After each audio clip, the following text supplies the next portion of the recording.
আসসালামু আলাইকুম সুপ্রিয় শিক্ষার্থী বন্ধুরা, আজকে আমরা রিস্ক এন্ড রিটার্ন চ্যাপ্টারটি নিয়ে আলোচনা করব। এই চ্যাপ্টারের প্রয়োজনীয় সূত্র এবং কখন কোন সূত্র ইউজ করব সেই বিষয়গুলো নিয়ে বিস্তারিত আলোচনা করার চেষ্টা করব।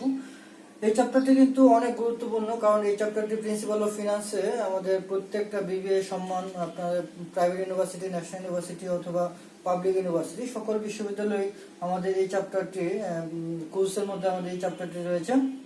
এবং মাস্টার্সে যারা পোর্টফোলিও ম্যানেজমেন্ট আছে তাদের মধ্যে আছে প্রিন্সিপাল অফ ফিনান্স, আছে ফিনান্সিয়াল ম্যানেজমেন্টে এই চ্যাপ্টারটি রয়েছে অবশ্য। সুতরাং এটা খুবই গুরুত্বপূর্ণ। আসুন আমরা এই বিষয়টি সূত্রগুলো আলোচনা করার আগে আমাদের রিস্ক বলতে কি বোঝায়, রিটার্ন বলতে কি বোঝায়, পারিপার্শ্বিক বিষয়গুলো একটু জেনে নেই।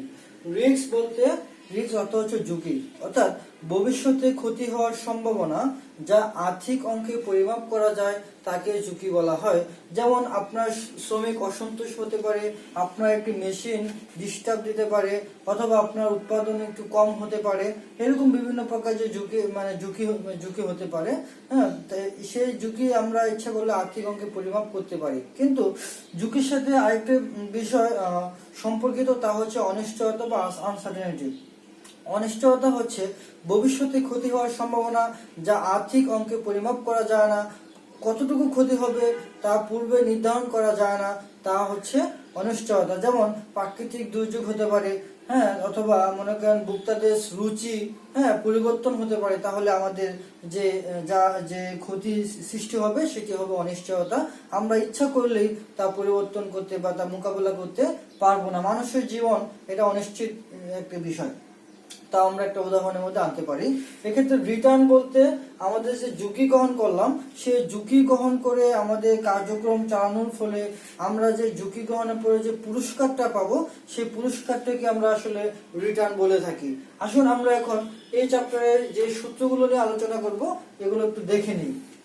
এক্ষেত্রে প্রথমে আপনারা দেখতে পাচ্ছেন টোটাল রিটার্ন বা টিআর অথবা হোল্ডিং পিরিয়ড ইল্ড, তারপর হচ্ছে রিলেটিভ রিটার্ন বা হোল্ডিং পিরিয়ড রিটার্ন,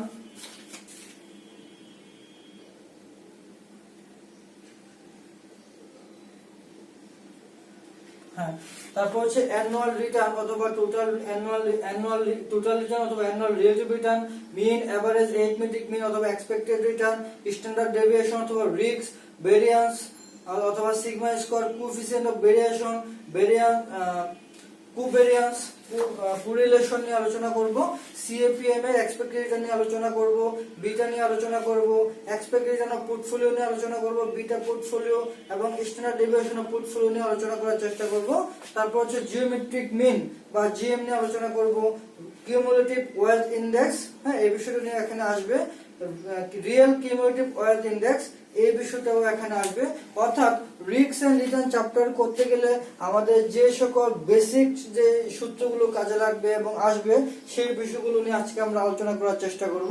আসুন প্রথমে আসবে হচ্ছে total return.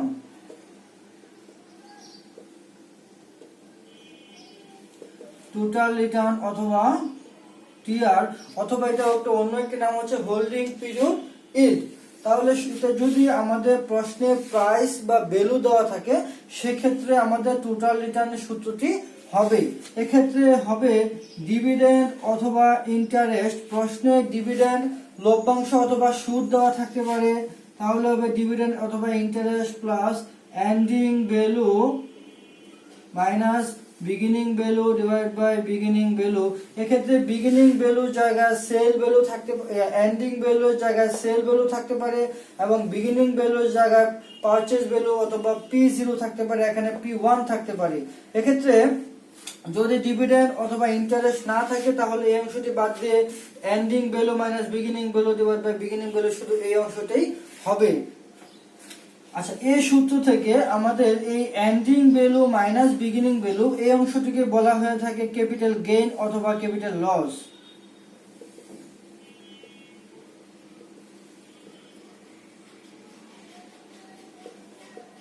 Ending value minus beginning value. আচ্ছা, তারপর হচ্ছে উপরের এই অংশটি যদি আমরা বিগিনিং ভ্যালুতে ভাগ করি, তাহলে হবে ক্যাপিটাল গেইন ইল্ড।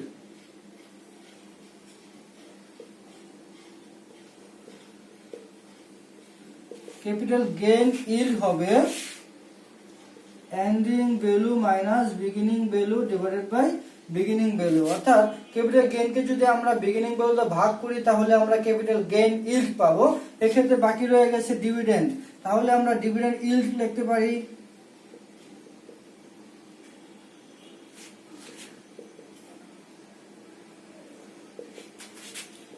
তাহলে উপর হচ্ছে ডিভিডেন্ড ডিভাইড বাই হচ্ছে বিগিনিং ভ্যালু। ডিভিডেন্ডকে আমরা বিগিনিং ভ্যালুতে ভাগ করলে আমরা ডিভিডেন্ড ইল্ড পেয়ে যাব। তাহলে টোটাল রিটার্ন নিয়ে সাধারণত এই কাজগুলো করতে হবে। আসুন 1 নাম্বার, আমরা 2 নম্বরে যাই, রিলেটিভ রিটার্ন।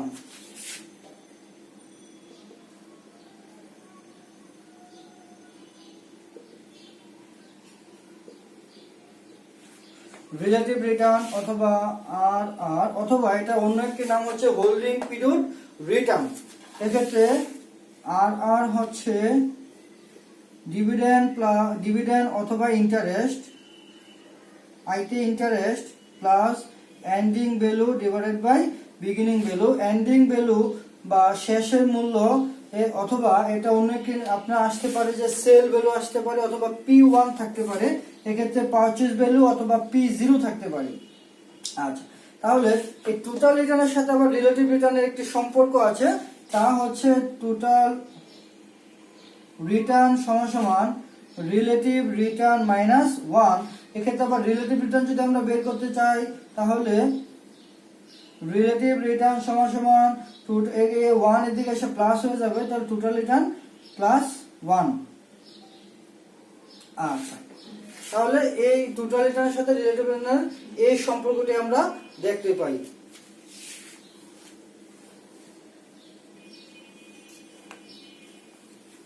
আচ্ছা, এবার আসুন আমরা 3 নাম্বার সূত্রে যাই, তা হচ্ছে অ্যানুয়াল রিলেটিভ রিটার্ন।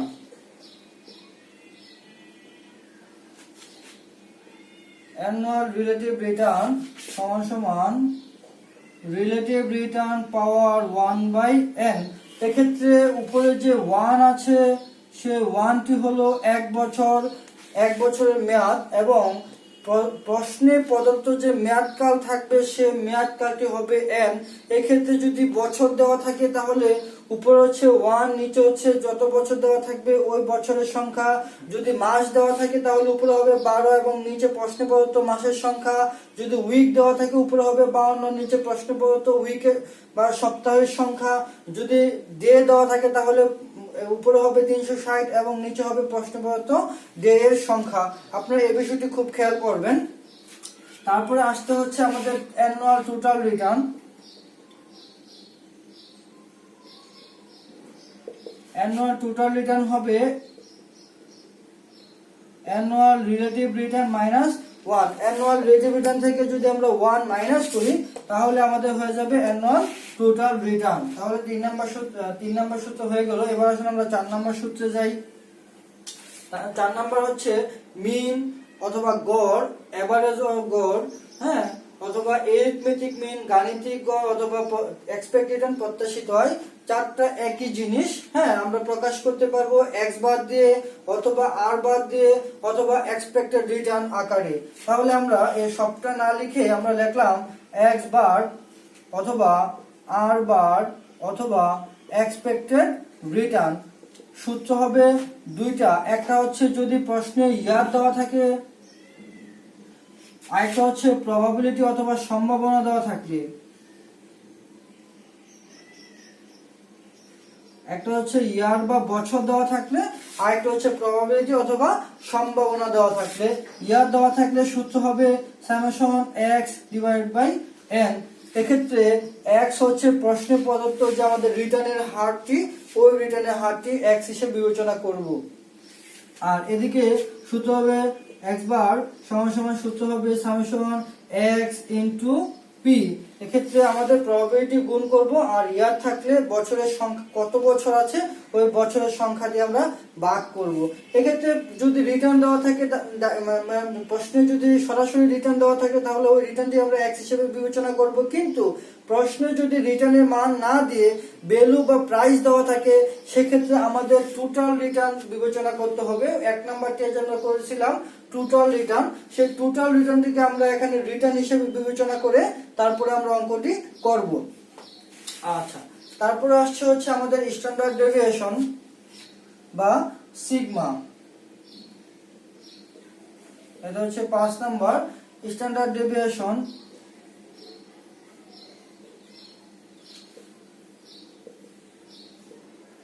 অথবা এটা অন্য নাম হচ্ছে রিস্ক।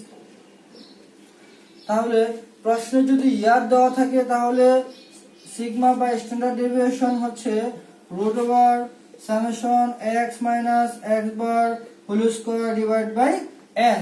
তবে অতীত বছর হলে, তবে অতীত আপনি যে প্রশ্নটা আছে এই প্রশ্নের মধ্যে যে বছর ইয়ার বা বছর দেওয়া থাকবে, সেই বছর যদি আপনি বর্তমানে মনে করেন 2020-এ অবস্থান করতেছেন, তাহলে আপনার 2019 পর্যন্ত, আপনার এক বছর পূর্বে পর্যন্ত আপনি কারেন্ট ইয়ার বা ধরতে পারবেন। আপনার যদি 2020-এ যদি কোশ্চেনটা হয় এবং 2018 বা তার পূর্বে যদি পূর্বের ইনফরমেশন যদি দেওয়া থাকে, সেক্ষেত্রে আপনি মনে করবেন এটা প্রিভিয়াস ইয়ার বা মানে অতীত বছর। সে অতীত বছরের ক্ষেত্রে সূত্রে n-1 লিখতে হবে নিচে, হ্যাঁ। আর যদি আপনার ইনফরমেশনটা কারেন্ট ইয়ার দেওয়া থাকে অথবা ইয়ার 1 2 3 এভাবে দেওয়া থাকে, তাহলে n-1 দেওয়ার দরকার নাই, শুধু n দিলেই হবে। এক্ষেত্রে প্রবাবিলিটি যদি দেওয়া, প্রবাবিলিটি বা সম্ভাবনা থাকলে সিগমা সমান সমান root over summation x minus x bar whole square into p হবে। আচ্ছা, এবার আসুন আমরা স্ট্যান্ডার্ড ডেভিয়েশনের পরে আমরা আলোচনা করব ভেরিয়ান্স।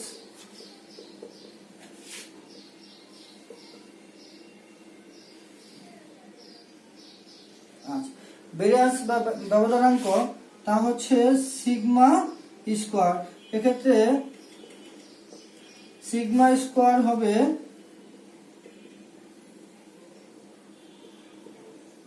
হ্যাঁ, আমরা যে স্ট্যান্ডার্ড ডেভিয়েশন করেছিলাম সেই স্ট্যান্ডার্ড ডেভিয়েশনকে যদি আমরা স্কয়ার করে দেই তাহলে আমাদের ভেরিয়ান্স হয়ে যাবে, নতুন করে কোনো সূত্র লেখার দরকার নেই। এবার আসুন আমরা বের করব কোএফিসিয়েন্ট অফ ভেরিয়েশন।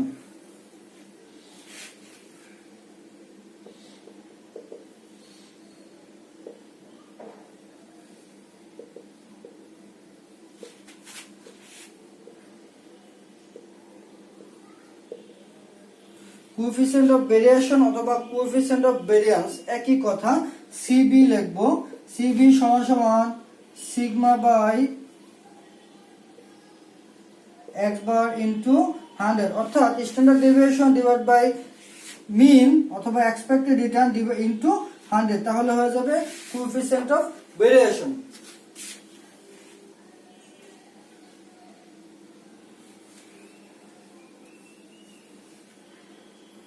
আচ্ছা, এবার আসবো আমরা কোভেরিয়ান্স।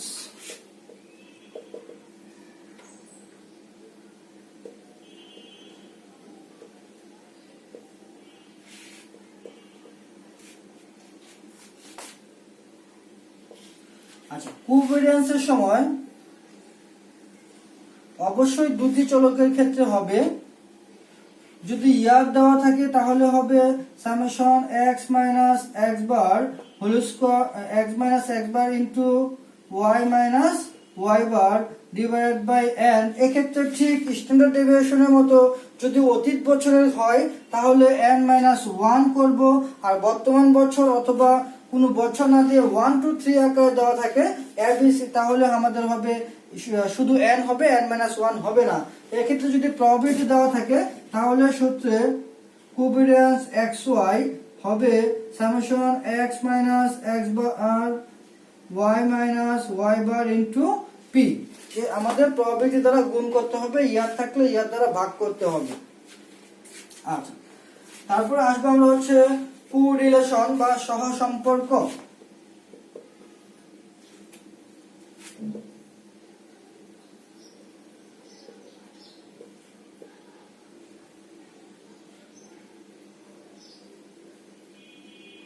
আচ্ছা, এক্ষেত্রে কোরিলেশনকে কোর xy অথবা আর xy বলা হয়। আর xy দ্বারা প্রকাশ করা, আপনাদেরকে ভাইবা বোর্ডে প্রশ্ন করতে পারে আর দ্বারা কি বোঝায়, তখন আপনি বলবেন আর দ্বারা কোরিলেশন বোঝায় এবং কোরিলেশনের মান +1 থেকে -1 পর্যন্ত হতে পারে, এর উপরে বা নিচে হবে না কখনো। আচ্ছা, কোরিলেশন xy হবে উপরে হবে কোভ্যারিয়ান্স যে বের করেছিলেন সেই covariance xy divide by standard deviation x standard deviation y sigma x sigma y। এক্ষেত্রে দেখেন আপনি এই সূত্র থেকে আবার কোভ্যারিয়ান্সের মান নতুন করে বের করতে পারেন। কিভাবে? এই কোরিলেশন xy এর সাথে সিগমা x সিগমা y যদি এদিকে গুণ হয় তাহলে আবার কোভ্যারিয়ান্স বের হয়ে যাবে। তাহলে কোভ্যারিয়ান্স xy সমান সমান correlation xy into sigma x sigma y। এভাবে আপনি কোভ্যারিয়ান্স বের করতে পারেন। কোরিলেশনের আরো অনেক সূত্র আছে, কার্ল পিয়ারসন, র্যাঙ্ক কোরিলেশন বা আরো অনেক সূত্র আছে। ওই কোরিলেশনের জন্য আমরা আলাদা একটি ক্লাস করব শুধু কোরিলেশনের জন্য ইনশাআল্লাহ পরবর্তীতে। আচ্ছা, আল্লাহ ভরসা।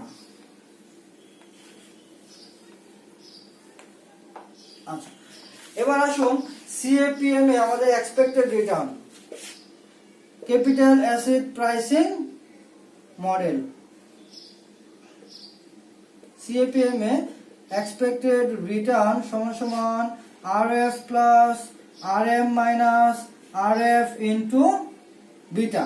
এক্ষেত্রে আরএফ সমান সমান রিস্ক ফ্রি রিটার্ন ঝুঁকি মুক্ত আয়, আরএম হচ্ছে মার্কেট রিটার্ন বা ঝুঁকিযুক্ত আয়,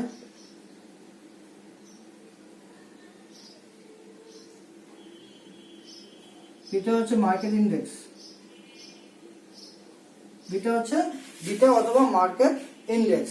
হ্যাঁ, আচ্ছা, এক্ষেত্রে এই যে আপনি দেখেন যে রিস্ক ফ্রি রিটার্ন মানে হচ্ছে আপনি কোনো প্রকার ঝুঁকি ছাড়া যে আয়টি করতে পারবেন তাই হচ্ছে রিস্ক ফ্রি রিটার্ন। অর্থাৎ আপনি সরকারি বন্ড বা সরকারি কোনো বা গভর্নমেন্টের কোনো ব্যাংকে যদি আপনি একটা বন্ড বা আপনি কোনো ডিপোজিট করেন, ওইখান থেকে যে আয়টি হবে এটি নির্দিষ্ট হবে। এখানে আপনার কোনো রিস্ক নাই, এখানে কম বেশি হওয়ার কোনো ঝুঁকি নাই। তবে প্রাইভেট ক্ষেত্রে যদি আপনি কোথাও বিনিয়োগ করেন, সেখানে আয়ের পরিমাণ, ব্যবসা করেন, আয়ের পরিমাণ অনেক বেশি হতে পারে আবার কমও হতে পারে।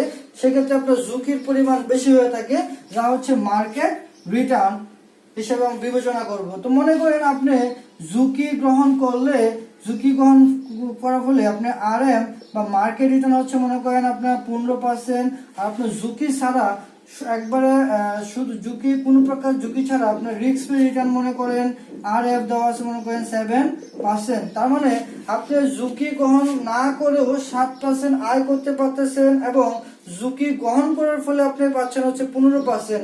তাহলে অতিরিক্ত যে ঝুঁকি গ্রহণ করছেন, তো ঝুঁকি গ্রহণ করার ফলে অতিরিক্ত আপনি সুবিধা কতটুকু পাচ্ছেন বা আয় কতটুকু পাচ্ছেন, এক্ষেত্রে আরএম মাইনাস আরএফ, অর্থাৎ এই আরএম মাইনাস আরএফ হচ্ছে আমাদের গিয়ে দেখি যে 15% মাইনাস 7% সমান সমান 8%। অর্থাৎ শুধুমাত্র ঝুঁকি গ্রহণ করার ফলে আপনি 8% অতিরিক্ত সুবিধা আয় করতে পারতেছেন।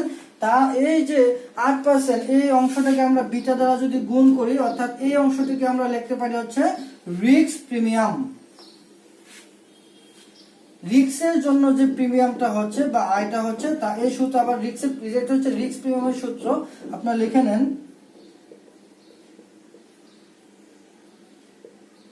হ্যাঁ, রিস্ক প্রিমিয়াম হবে RM minus RF into beta. আচ্ছা, এখন এই সূত্র থেকে আবার আমরা আরেকটা সূত্র বের করব, তা হচ্ছে বিটার মান বের করতে বলতে পারে। এখানে মনে করেন এক্সপেক্টেড মান দেওয়া আছে, আরএফ এবং আরএম এর মান দেওয়া আছে, বিটার মান বের করেন তা বলতে পারে। এক্ষেত্রে দেখেন বিটার মান কিভাবে বের করবেন। আপনি এখানে দেখেন এই সূত্র থেকে আপনি বিটার সূত্র বের করবেন। এক্সপেক্টেড রিটার্ন এই অংশটুকু এদিকে আসতে মাইনাস হয়ে যাবে, তাহলে হচ্ছে আরএফ সমান সমান আরএম মাইনাস আরএফ ইনটু হচ্ছে বিটা। এই বিটা এখানে গুণ আকারে আছে, তার সাথে এই অংশটা এদিকে আসতে ভাগ হয়ে যাবে, তাহলে হচ্ছে কি আমাদের expected return minus RF divide হচ্ছে আরএম মাইনাস আরএফ সমান সমান বিটা। তাহলে আমরা বিটার এই সূত্রটি ইউজ করব এই চ্যাপ্টারে। বিটার আসলে অনেক বিটা যেই সূত্রের মধ্যে ইউজ হবে, বিটা ওইখান থেকে তার একটি নির্দিষ্ট সূত্র বের করে ফেলবে।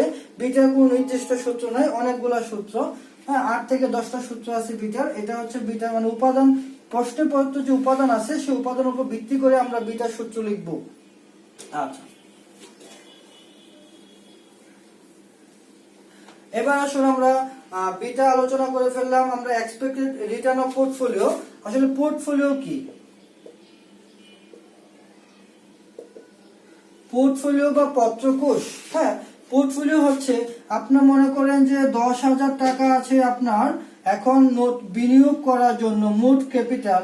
এই 10,000 টাকা যদি আপনি একটি সিকিউরিটি বা একটি আর্থিক সম্পদে বিনিয়োগ না করে একই সাথে একাধিক আর্থিক সম্পদে বিনিয়োগ করেন, তখন তাকে বলা হবে, যেমন আপনি মনে করেন এতে বিনিয়োগ করলেন কিছু, বিতে বিনিয়োগ করলেন কিছু, দুটি মানে একটির বেশি, দুটি অথবা মনে করেন তিনটি বা আপনি 100টির মধ্যে করেন, সমস্যা নাই, কমপক্ষে দুটি করতে হবে।